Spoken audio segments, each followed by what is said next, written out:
pala si Louie Pelayo yung naoperahan dahil sa bukol sa tainga.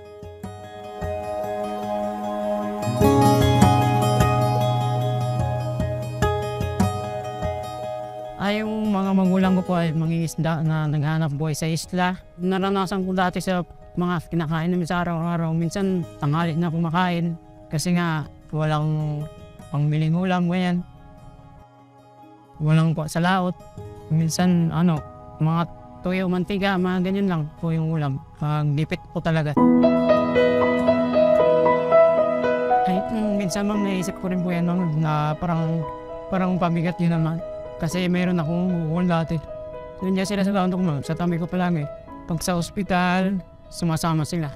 Iniisip ko ng magulang ko yung pamasahe namin pa puntang ospital. Problema naman yung pagkain, ma'am. Tapos, may maliliit pa kaming kapatid. Hindi na nila natututukan dahil sa akin.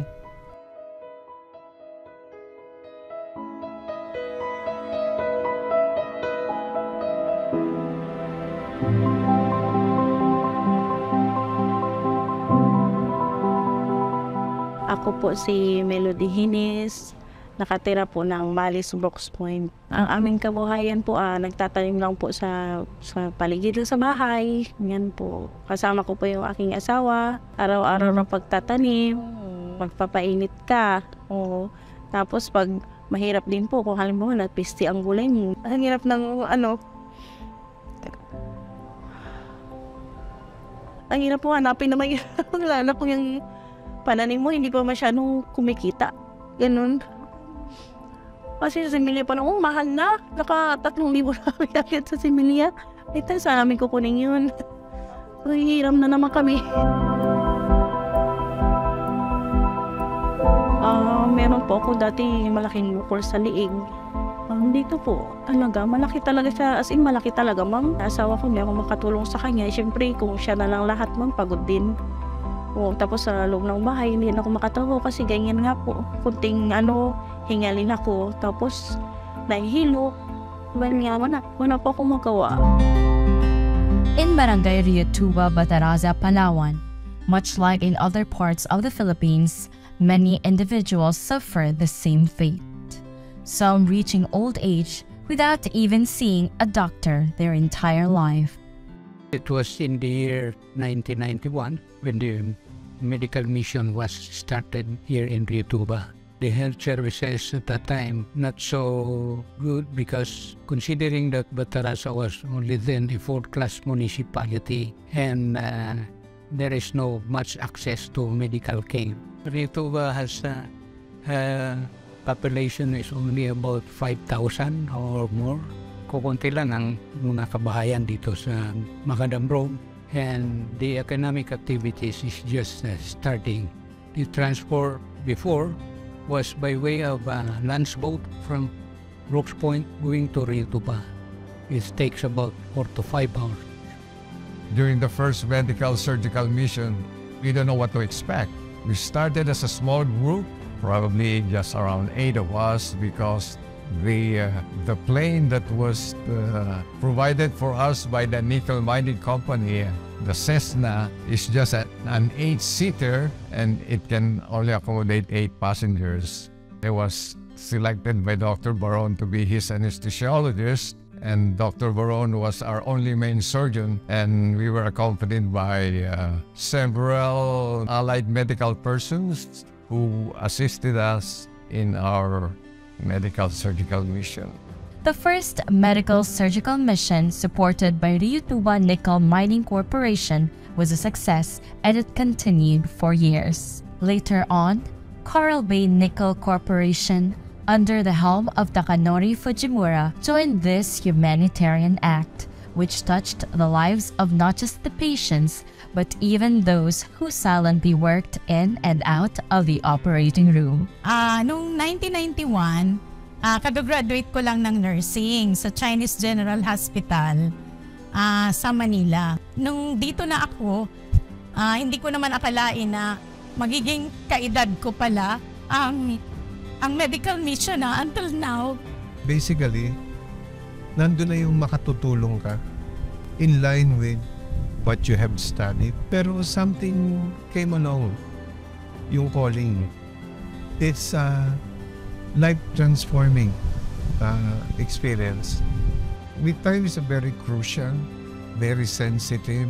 We come to a point that there's a lot of blood at stake ang buhay. We will just pause for a while and pray. Hindi lang namin pwedeng sabihin sa mga pag-ito, baka sabihin, walang nasamahan natin.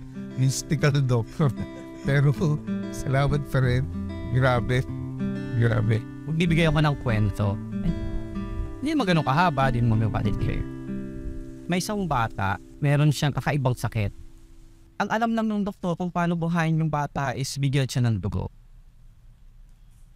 Pero ang problema, yung dugong yun na binibigay sa kanya, sa kasamang palad, nagkakaroon din ng epekto dun sa katawan niya. So kumbaga parang darating yung time na yung dugong yun na bumubuhay sa kanya, yun din yung papatay tax niya. Yung magulang ng bata dahil wala nga siyang pera, sulat siya ng sulat, hingi siya ng tulong kahit saan. Ngayon may pinadalang isang tao, sinabi niya, tutulungan sa natin. Ang misyon ang gagawa sa'yo, tutulungan ka, dadaling ka sa Amerika. Nagamot ang bata sa Amerika. Bumalik sa Pilipinas, nag-aral, maging doktor. Kung wala yung misyon, siguro yung batang yun wala na, patay na siya.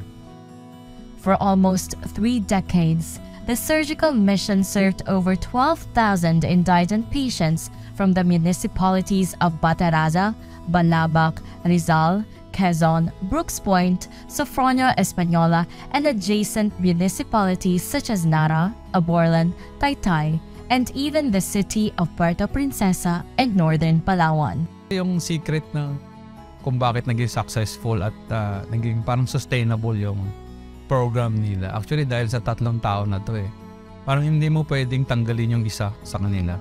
Si Sir Manny ay hindi lang pang negosyo, sabi nga. Nandun talagang ano siya, mahal niya yung tao. Hindi lang empleyado ang bumubuhay sa company. Partner kasi dito yung community. May stakeholder kasi na nagbigay din naman ng magandang support sa company.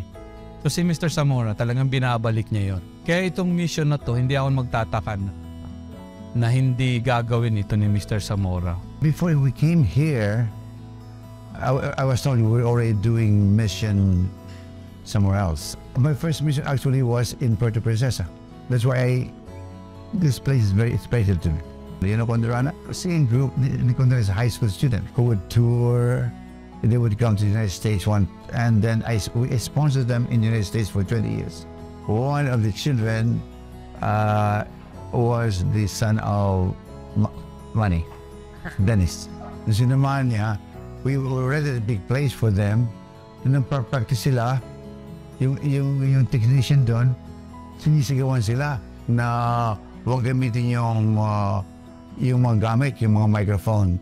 Sinisigawan yung mga bata. Ay siyempre, nagaling din ako. Nalaman niya na pala inaalagaan mo mga anak nila. And that's how it started. Do you want to have a mission? And yeah. I said, of course. I was doing this mission on my own with our group from the hospital noon since 1980. And then I found out si Dr. Baron naman and nag-mission din pala. I wanted we work together. And then that's how it does. That's how it works. And then, with Dr. Baron's contacts, especially with NAC, it opened a lot of places for us. We are so happy that we could tie up with this company, with your company, because we know that talagang service sila, which jives with what we want. So we joined together to partnership too.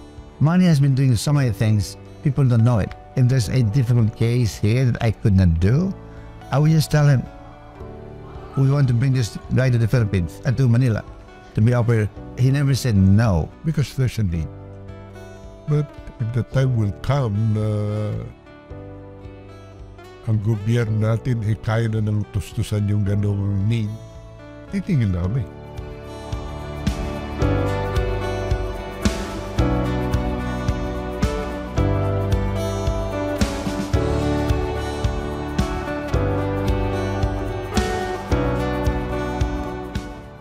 kaligayahan that you feel, pinababayaran niyo. There's nothing that could match that joy. And sabi ko, unalloyed joy. There's more in life than making money. There's greater wealth in helping. The small seeds that Attorney Zamora, Dr. Baron, and Dr. Lamadrid has planted over the years have now bloomed and turned into a legacy. In spite of my advanced age, I'm here to share my skill and talent with the poor people. And that makes me happy. Kay Doc Archie, kay Doc Baron, maraming salamat sa contributions ninyo. Alam ko ayaw nyong pinagsasabi yung mga ginagawa nyo. Alam ko yon. Ito na yung opportunity ko, Doc, kay Sir Manny naman, sir, tatanawin namin. Malaking utang na loob, malaking ugnayan po sa pamilya ninyo at sa pamilyang Palawenya. Our grateful thanks and gratitude to the pioneers of this mission who remain and stay with us up to this moment in time. Mabuhay po kayo, Doc. Kina Tito Robin, kina Tito Archie, wala na akong nakilala pang mga doktor na ganun kabait. Kung batang kinakwento pa sa'yo, at hulog sila ng langit. In behalf of Nursing Department of RTNFI, thank you so much for giving us an opportunity to impart our service. And if I would relive my life again, I still want to be a missionary. More power to the mission. And Tito Manny, we love you so much. Kay Sir Manny, kay Doc Baron, kay Doc Lamadrid, maraming salamat sa tulong nyo. Hindi niya ako kamag-anak o kandugo, pero nandyan kayo tumulong sa aming mahihirap. People should realize what's the purpose in life. I thought that's my purpose. I thought being a surgeon, being rich, I'll be very happy. But something is lacking. Something is lacking there. Until I became God-centered. When will I stop? When God says I'm done. The shadows are lengthening for me. Twilight is here. It's high time somebody takes over. When the Lord says, pass your own paper, then we go. But while we're still here, just do it.